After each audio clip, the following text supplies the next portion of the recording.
Pois é, pessoal, o Lula tem um fogaréu para ele apagar dentro de Brasília.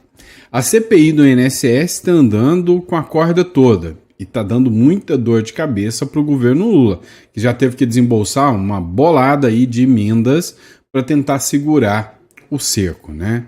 Agora, uma figura crucial ficou confirmada para depor na próxima quinta-feira. A gente vai falar sobre isso e vamos mostrar para você o porquê eles estão desesperados.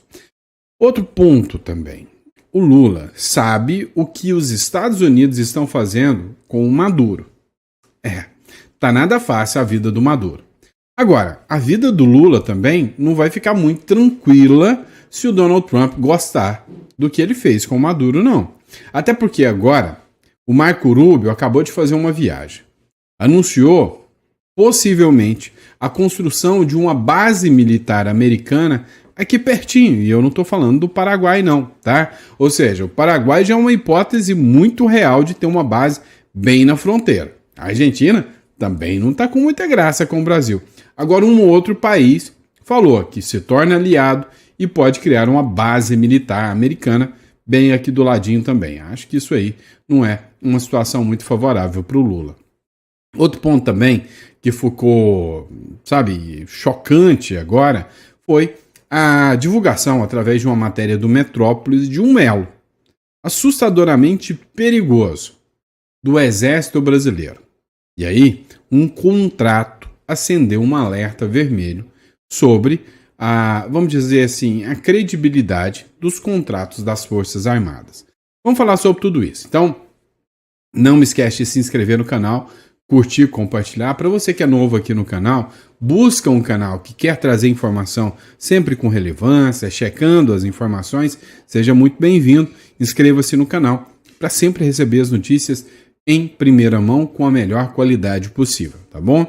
E para você que busca uma residência fora do Brasil, a segurança de um país que te dá garantia de uma estabilidade jurídica para você empreender, para fazer um curso de medicina ou outro curso de graça, com educação de qualidade, o Uruguai vale muito a pena.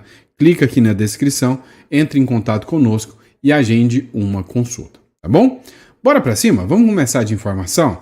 Então, antes de mais nada, bora para informação. Pois é. Esse aqui ficou conhecido como careca do INSS e já está confirmada a oitiva dele agora, para quinta-feira. A CPI convoca o careca do INSS para depor na próxima quinta-feira. É o que diz a matéria. Pois é, a Comissão Parlamentar de Inquérito marcou para quinta-feira, dia 11, próximo agora, o depoimento do Antônio Carlos Camilo Antunes. Ficou conhecido como careca do INSS. Ele chegou até a entrar com uma ação, né, no STJ, se eu não me engano, pedindo que os jornais não o chamassem de careca do INSS. Pois é, talvez ele possa até processar as pessoas, né, processar os jornais agora pelo apelido jocoso que colocaram nele, né, careca do INSS, falando que é uma xenofobia contra calvos agora, contra carecas, né? Se essa moda pega, tem um aí que poderia ferrar muita gente com isso. Mas é o seguinte, o senador Carlos Viana, ele disse que autorizou a Polícia Legislativa a procurar ele e intimar o lobista, que ele vai ter que prestar depoimento e a possibilidade é que ele saia dali com ordem de prisão. Então, há muita gente especulando que ele pode fugir, né, da linha para não comparecer. Aqui a matéria diz o seguinte: houve dificuldade da secretaria em encontrar, por isso autorizei a Polícia Legislativa a fazer a intimação, informou o Carlos Viana. Além dele, também deve ser ouvido o empresário Maurício Camisotti. Pois é, matéria do Poder 360 aí, com informação relevante para vocês. Por que essa oitiva do careca do INSS, ou como ficou conhecido, né, careca do INSS, ou Antônio Carlos Camilo, por que essa oitiva dele pode se tornar, né, realmente um divisor de águas? Porque há quem diga que ele atuava como lobista ali dentro, ele que fez toda essa articulação para que essas pautas fossem aprovadas. E a partir disso, né, a partir dessa articulação é que conseguiu-se fazer tantos descontos. Inclusive, Ontem, a Câmara dos Deputados aprovou um projeto que impede os descontos em consignados dos aposentados. Se esse projeto passar, vai ser um projeto importante, vai ser uma pancada nos bancos e também nas associações, mas a possibilidade do Lula vetar, se for aprovado em todas as casas, é muito grande. Vamos lá, pessoal. Já ia falando aqui, né? O PCC na Faria Lima. Pois é, a credibilidade do Exército Brasileiro já não está lá muito grande. Eles não têm mais credibilidade, não têm mais orçamento, né? E aí, o Exército Brasileiro foi alvo agora de uma investigação que mostrou um contrato existente entre uma das entidades que foram investigadas ali na operação do carbono oculto, que é aquela que pegou um monte de gente do PCC. Existe um contrato que foi firmado entre o Exército e uma entidade vinculada ao PCC. PCC na Faria Lima. O Exército tem contrato com fintech alvo da Polícia Federal. O Exército Brasileiro ele tem um contrato com a BCAI, ou BK, Instituição de Pagamento Fintech, apontada como um, abre aspas, banco paralelo do mega esquema criminoso que envolve o primeiro comando da capital, PCC, e as operadoras da fintech da Faria Lima. Vocês viram que teve uma mega operação. Nessa mega operação que aconteceu, acabou pegando bilhões em operações em que o PCC articulava redes de bancos, fintechs, postos de gasolina. A verdade é que isso aqui vai pegar muita gente graúda, mas tem muita gente forte. E aí acabou tendo essa operação que foi articulada ali pela GAECO, lá em São Paulo. A instituição financeira que tinha um contrato com o Exército Brasileiro era responsável pelas maquininhas de cartão de crédito da Biblioteca do Exército. O contrato, com essas maquininhas era no valor de R$18 mil e foi assinado no dia 4 de agosto desse ano, menos de um mês antes de serem deflagradas as operações da Polícia Federal. E aí, a grande questão que fica hoje, quando a gente levanta aqui o questionamento, é o seguinte: ora, não dá para se dizer que o Exército tenha qualquer vínculo com isso, óbvio, mas no mínimo, o Exército não era para ser o setor de inteligência? Não era ali que deveria, ter uma busca maior? Não era eles que deveriam estar indo atrás dos criminosos para estar fazendo contrato com os caras?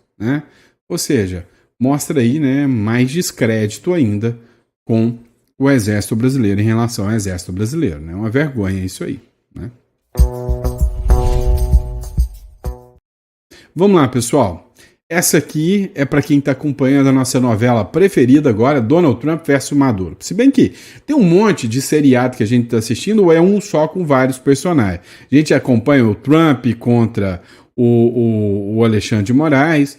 Parece que o Moraes contra o Elon Musk já acabou. O Elon Musk deu aquela desaparecida básica, igualzinho acontece num seriado. Um personagem some, depois volta, depois reaparece. Pois é, agora uma figura que está marcante aí nessa história chama-se Marco Rubio. Pois é, essa matéria é do El País. O El País disse o seguinte: o Marco Rubio viajou para o Equador para cerrar, ou seja, para fechar com o Noboa, Daniel Noboa, a deportação de imigrantes de outros países. Tá, o foco aqui, entre o Daniel Noboa e o Marco Rubio, é fechar um acordo com que imigrantes de outros países que estão envolvidos no tráfico e no crime organizado sejam deportados. Possivelmente um grande acordo que foi feito com o Nayib Bukele, presidente de El Salvador.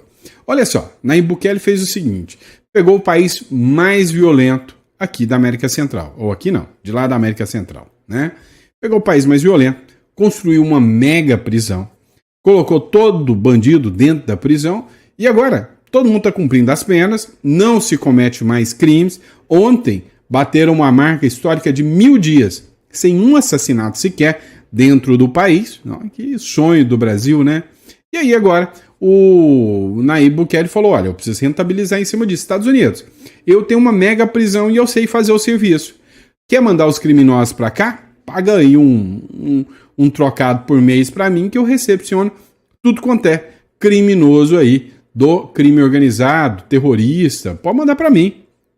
E aí foi o acordo que o Bukele, né, fez com o Trump, e agora o Marco Rubio foi lá para fechar com o Daniel Noboa. Ou seja, construíram, né? Você lembra daqueles filmes que falavam da prisão de Alcatraz? Pois é, construíram uma mega prisão intocável, infalível, e o Nayib Bukele acabou rentabilizando em cima disso. Agora, os Estados Unidos, como principal parceiro comercial e destino de 40% de toda a droga que passa pelo Equador, o Daniel Noboa aposta numa cooperação mais firme, que incluiria nessa negociação aqui, inclusive, né, um equipamento militar, fortalecimento de centros de inteligência e recursos para a luta contra a lavagem de dinheiro, né, lavagem de ativos, com a possibilidade de uma base militar estadunidense em solo equatoriano. Não está descartada e, segundo a funcionária, já se trabalha para isso. Ou seja, possivelmente teremos mais uma base militar dos Estados Unidos aqui na América do Sul. O que a gente vem percebendo? O Trump não quer deixar, né, outros países virem para cá e se estabelecerem. Fala, peraí, hoje com o alcance militar que está se tomando, com muita gente aí falando sobre a hipótese de estourar uma guerra, de estourar um embate militar com Rússia, com a China, eu não vou deixar a América aqui estar tomada por inimigos nossos, como é o caso do Maduro, e eu não vou deixar o Brasil se tornar uma nova Venezuela com um inimigo, um anti-americano aqui dentro, que é o Lula. Então, a gente percebe que ele já está fechando o cerco. O Ivan Kleber fez uma publicação, disse o seguinte: o secretário de Estado Marco Rubio denunciou Nicolás Maduro como um fugitivo da justiça americana nesta quinta-feira. Maduro é um fugitivo da justiça americana, disse o Rubio durante uma visita ao Equador. Não vamos apenas caçar traficantes com pequenos barcos rápidos. O presidente Trump disse que quer declarar guerra a esses grupos. Ou seja, a partir de agora não vai ficar interceptando um ou outro barco. Vai pegar, vai partir para cima e vai fazer pressão em cima desses grupos. E a intenção é chegar no líder. Quem seria o líder? O Marco Rubio falou, né? Segundo o Emmanuel Rincon, o Marco Rubio, secretário do governo norte-americano, disse o seguinte, abre aspas, não me importa, inclusive, o que diga a ONU. Eles não sabem de nada. Nicolás Maduro é um narcotraficante acusado pelo grande júri de Nova York, que não deixam dúvidas. É um narcotraficante e um fugitivo da justiça estadunidense. Ou seja, sua cabeça está a prêmio porque é um fugitivo da justiça americana. Pois é, subiu o tom o governo americano em relação ao Marco Rubio, tá? Subiu o tom, literalmente. Mas vamos falar da anistia. Tarcísio está articulando bastante sobre a anistia. A turma lulopetista tá nervosinha pra caramba. Inclusive, tá circulando um monte de posts falando, olha só, o Tarcísio que deveria estar cuidando do estado de São Paulo está lá para Brasília, articulando a defesa dos golpistas. É o que os petistas estão escrevendo. Só que o Tarcísio realmente está articulando, inclusive está com novos aliados. O Tarcísio ofereceu jantar a Malafaia em meio a conversas sobre anistia. Dá uma olhada nessa aqui.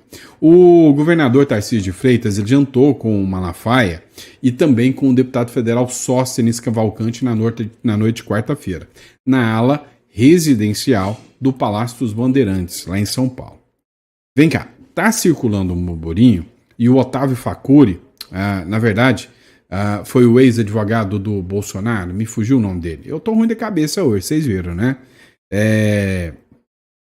Que era advogado do Bolsonaro, ele chegou a falar em Malafaia como candidato a presidente da República. O que eu tô começando a sentir é que mostrou-se que o Malafaia tem um grande apelo evangélico, né, dos evangélicos. E, de certa forma, é uma grande liderança. O que eu tô vendo, a costura, é a possibilidade de que queriam lançar o Malafaia como presidente. Só que agora, a ideia pode ser que o Malafaia seja vice. Olha só uma chapa se formando aí do Tarcísio e Malafaia. Pode ser que a gente esteja diante dessa chapa presidencial. O encontro, inclusive, foi oferecido pelo governador na sede do Poder Paulista, aconteceu logo depois que o governador paulista retornou de Brasília, onde participou de articulações pelo projeto da anistia aos envolvidos no ato de 8 de janeiro de 2023, né? Ou seja, os atos do 8 de janeiro. No jantar, os três teriam concordado que o benefício deve ser concedido a todos que se tornaram réus pelo Supremo Tribunal Federal, o que incluiria o ex-presidente Jair Bolsonaro e outros réus que estão sendo julgados pelo Supremo Tribunal Federal ao longo da semana. Abre aspas aqui para a fala do Silas Malafaia. A única diferença que existe entre quem está nessa farsa de pseudo-golpe é o tempo da condenação. Todos estão na mesma porcaria. Então, como é que dá anistia para um que não dá para o outro? Então, não vai dar para ninguém essa conversa, disse o pastor Silas Malafaia sobre o caso aqui. E aí veio também o Barroso, que está falando que teve uma conversa dele que foi distorcida, porque ele disse o seguinte, olha, não tem como, primeiro você dá a condenação e somente pessoas condenadas podem ter anistia. Isso ficou entendido como se fosse uma chave, uma deixa do Barroso falando, não, a gente vai aceitar a anistia. Só que a turma do STF está fazendo muita pressão sobre a anistia, não querem aceitar a anistia não. E aí o Barroso veio a público agora, através da Mônica Bergamo, e disse o seguinte, o Barroso nega que fez defesa de anistia para Bolsonaro e diz que não antecipa voto não. Engana que eu gosto, né? Não antecipa voto? Tá bom. Uma fala do presidente do Supremo Tribunal Federal, Luiz Roberto Barroso, sobre a possibilidade de anistia aos réus do 8 de janeiro, passou a ser utilizada nas redes sociais por bolsonaristas para turbinar a ideia de que o presidente Jair Bolsonaro pode, até ser sim, condenado pela corte por tentar um golpe de Estado no Brasil. Mas, no fim das contas, não será preso graças à aprovação de um perdão pelo Congresso Nacional. Em mensagem enviada à coluna Mônica Bergamo, o Barroso disse o seguinte, abre aspas. Indagado sobre anistia em um evento em Mato Grosso, disse que não achava que ela pudesse ser possível antes do julgamento e que, após o julgamento, entendia que passava a ser uma matéria para o Congresso. E segue, não defendia a ideia de anistia e, caso o tema seja judicializado, não omiti minha opinião sobre como o tribunal se posicionará. Nesse caso, nunca antecipo meu voto. Pois é, não convenceu não. A gente sabe que antecipa e antecipa muito. Agora, a gente precisa entender o seguinte. A anistia é uma pauta de Congresso. O STF acabou de declarar que vai travar uma guerra contra o Congresso se a pauta da anistia for aprovada. Isso não é um papel do STF, não. Isso é uma aberração. Isso é um atentado contra o Congresso Nacional. O STF não tem a capacidade de fazer isso. O STF tem que ser imparcial, julgar e nunca entrar em pautas políticas. A gente vai falar agora, inclusive, sobre o julgamento do Bolsonaro. Tem 2 pontos que eu preciso discutir contigo. Inclusive, um deles divulgado pelo Esperidião Amin. Espera aí para você acompanhar comigo. Olha só, o Esperidião Amin, que é um senador muito respeitado do estado de Santa Catarina, ele fez uma publicação. Nessa publicação, ele fez o seguinte comentário. Este advogado afirmou hoje, no julgamento, algo que venho dizendo há muitos dias. A suspeição do relator compromete esse julgamento. Eu coloquei para vocês o vídeo do Cristiano Zanin, advogado, ou melhor, ex-advogado do Lula. Hoje, o Cristiano Zanin é um dos ministros da Suprema Corte, que deveria ser declarado suspeito. O Moraes deveria ser declarado suspeito. O Dino deveria ser declarado suspeito. Ia sobrar quem? Entre nós. Ia sobrar a Carmen Lúcia e o Fux. Só. O resto é tudo suspeito. Agora, dá uma olhada aqui, né, nessa fala do advogado aqui. Acompanha comigo. Vejamos, Excelência, que aqui se trata das perguntas diretas. Nós não pegamos, por exemplo, quando o Ministério Público faz uma pergunta e o ministro relator se aproveita para fazer uma pergunta em cima, ou seja, que são perguntas originadas diretamente do ministro relator e diretamente do Ministério Público. Nós temos 302 perguntas do ministro relator contra 59 da Procuradoria-Geral da República. Vocês entendem isso aqui? Enquanto o PGR, Paulo Gonet, fazia 52 perguntas de acusação, o Moraes, que não é o cara que tem que fazer a inquisição, é o cara que tem que julgar de forma imparcial, ele fez mais de 300. Ou seja, é uma aberração, é um absurdo.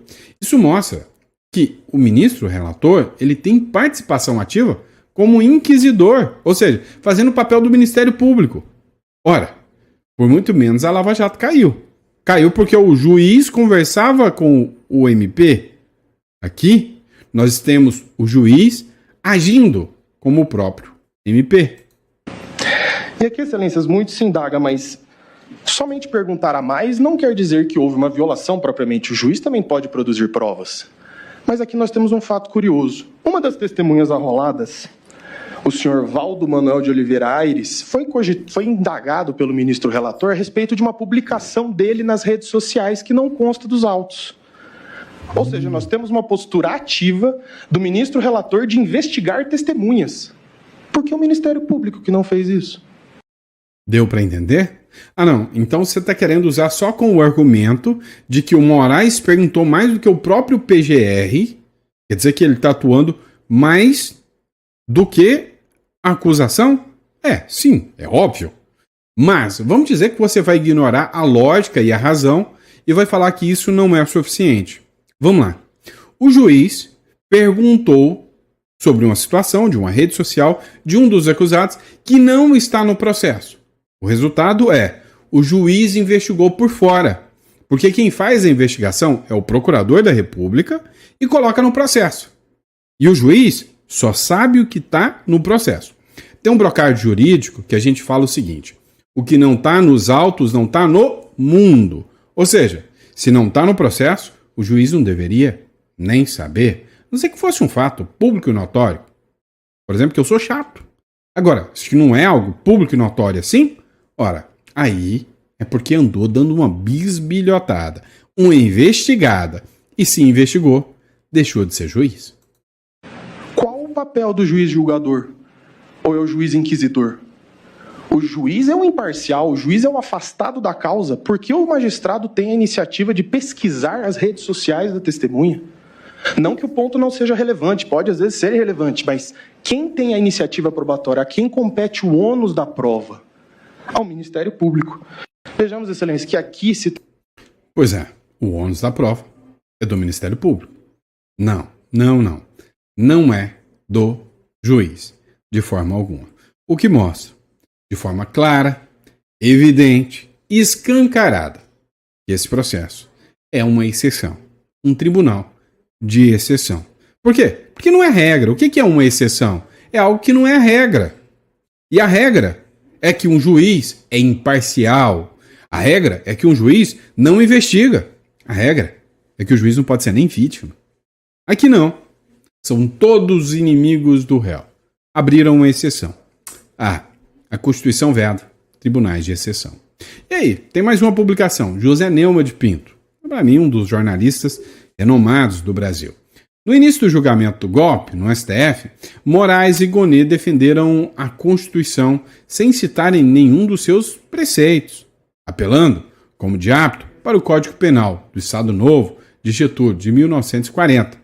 Não é ignorância, é confissão de que Estado de Direito é pretexto e não razão. Pois é, como a gente viu, em muitos e muitos casos, o afastamento aqui dos direitos e garantias de várias pessoas, até de meninas de 14, 15 anos, filhas de jornalistas aí, filhas do ex-presidente também. Então, o que a gente vê hoje no Brasil é, sinceramente, um dos momentos mais sombrios, mais sórdidos da história do Brasil. Vamos lá. Tem um assunto que está pairando muito sobre a política brasileira, que é sobre vista do ministro Luiz Fux. Luiz Fux deve pedir vista no julgamento da trama golpista? Entenda. Qual seria a lógica de um processo de vista? Deixa eu explicar para você. O que é vista de um processo? Quando um juiz acha que os fundamentos, os fatos que estão no processo não são suficientes, ele pede para ficar um tempo a mais com esse processo, geralmente 90 dias a mais, o que faria com que o processo do Bolsonaro fosse suspenso durante esse período, atrasaria todo o plano que foi feito para mandar o Bolsonaro para a cadeia logo. Agora, será que o Fux vai pedir vista nesse processo? O jornal Metrópolis debruçou sobre esse assunto. Vamos analisar esse trecho aqui. Doutor, será que os ministros conseguem fazer absolutamente tudo isso para 8 réus até a sexta-feira? Os ministros, eles têm muita prática nisso e têm assessoria.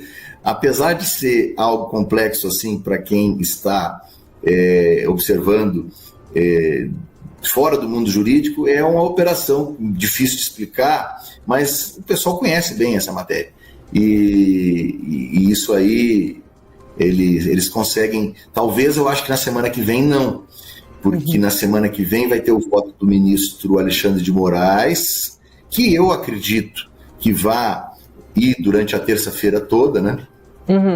Aí, na quarta-feira pela manhã, nós temos o voto subsequente, que começa com o ministro Flávio Dino. Isso. Eu não acredito. E aí depois nós vamos lá, aí na quarta. Aí vem Fux, que poderá fazer um voto com alguma divergência, que é o que se diz, né? Que ele é um juiz, um ministro mais permeável a alguns argumentos da defesa. Então, mas que ele não deve pedir vista, né, doutor? Porque ele acompanhou de perto o processo, né? A vista, na maioria das vezes, é pedida quando o magistrado entende que não conseguiu acompanhar, que faltou tempo, né? Justamente ele pede vista para conseguir ter mais tempo para ver a ação, né? Para ver o processo, as provas.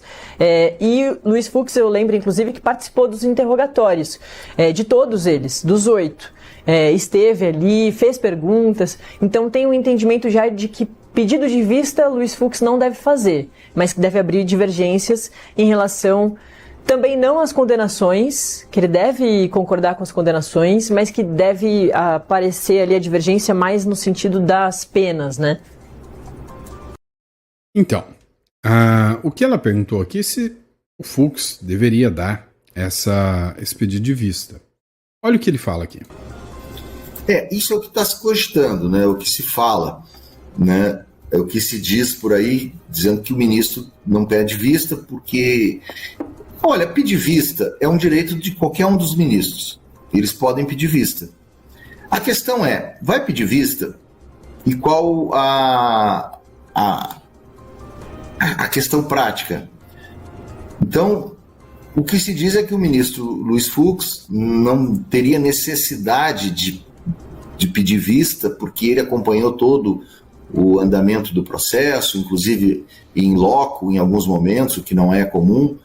Agora, ele que vai decidir isso, sabe? Quem é o senhor dessa decisão é a dele. Então, ele pode entender que mesmo ele estando... Ou pode acontecer, por exemplo, uma discussão muito, muito quente ali no momento dos debates entre os ministros e alguém achar que...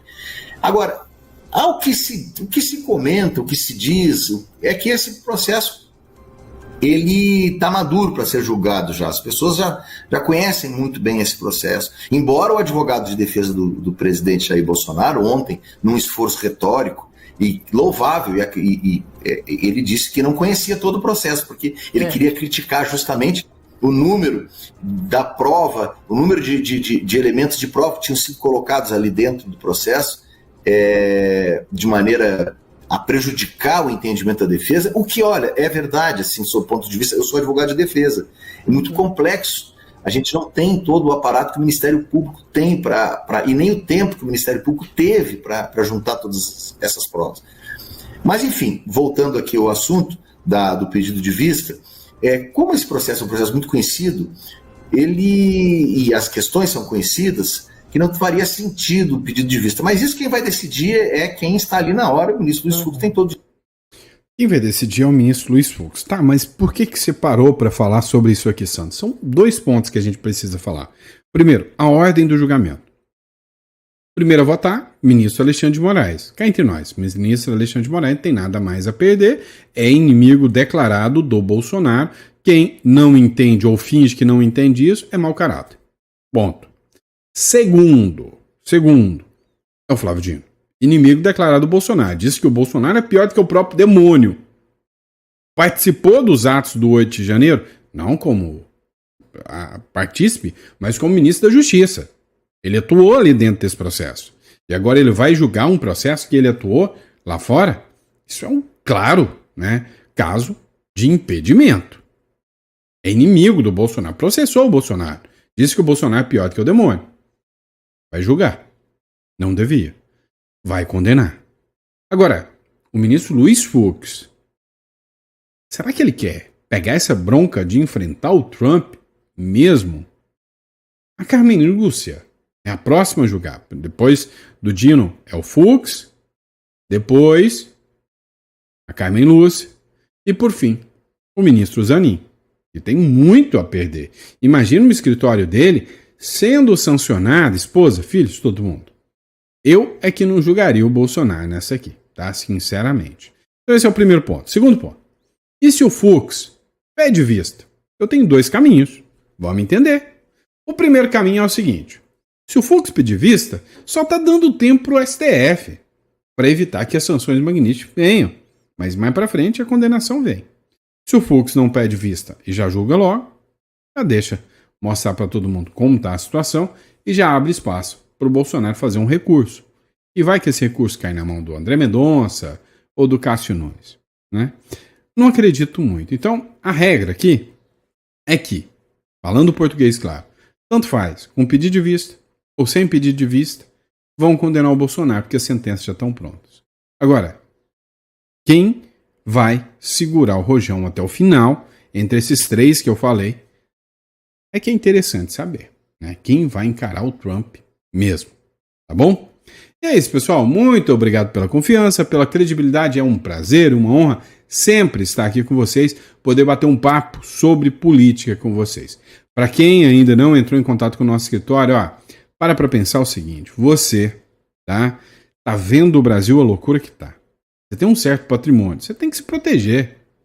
Você quer mesmo que depois de uma postagem os caras venham atrás de você para pôr 17 anos, você vai fugir para ficar ilegal em algum país? Essa semana, uma moça que tinha saído para os Estados Unidos por causa do 8 de janeiro foi deportada porque estava ilegal lá. Não, meu amigo. Pense melhor. Procura uma forma de ter uma cédula, uma residência de outro país. O mais barato, mais rápido e mais fácil de você chegar chama-se Uruguai. É a melhor garantia. Dali, depois você faz um visto americano, nos procura, a gente tira para você um EB2NW de altas habilidades, pega um green card para você, mas primeiro, tenha um visto.